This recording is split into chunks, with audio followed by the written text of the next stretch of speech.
Já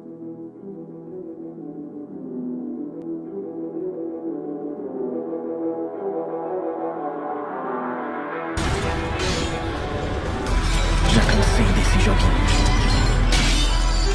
Esse poder mágico? Você é Meliodas, o traidor!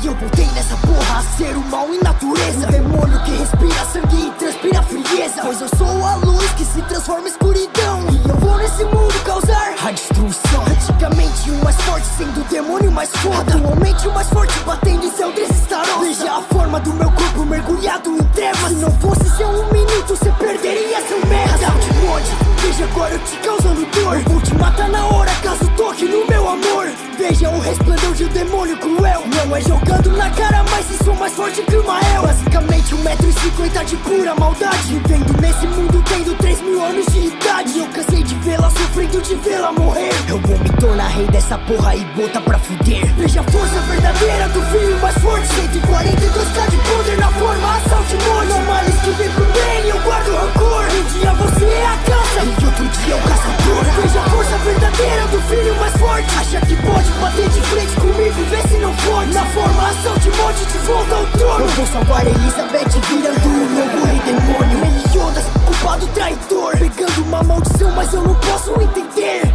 É errado um demônio no mundo poder ter um amor. Então por 3.000 anos eu vejo a minha amada morrer. Mas eu cansei dessa porra, vejo que tudo muda. Para te proteger eu vou matar cada filho da puta. Vejo o sorriso cruel que estava em mim, mesmo se redimindo eu matei sorrindo merda do Fraudin. E foi bem fácil no fim matar esse merda com um soco. Eu me senti tão bem que faria 1000 vezes de novo. Sou sanguinário, insano, impiedoso, profano, batendo com facilidade seu desestaro ciscando. Um homem que é temido pelo clã que habita no céu, o herdeiro do trono, o mais temido, o mais cruel, o líder do clã dos demônios, o reino já devastei. Até já perdi minhas contas de quantas vidas tirei. Veja a força verdadeira do filho mais forte, 142k de poder na forma Saltimode. Não males que vem pro bem, eu guardo rancor. Um dia você é a caça e outro dia o caçador. Veja a força verdadeira do filho mais forte. Acha que pode bater de frente comigo, vê se não pode. Na forma Saltimode de volta ao trono. Eu vou salvar Elizabeth virando um novo rei demônio.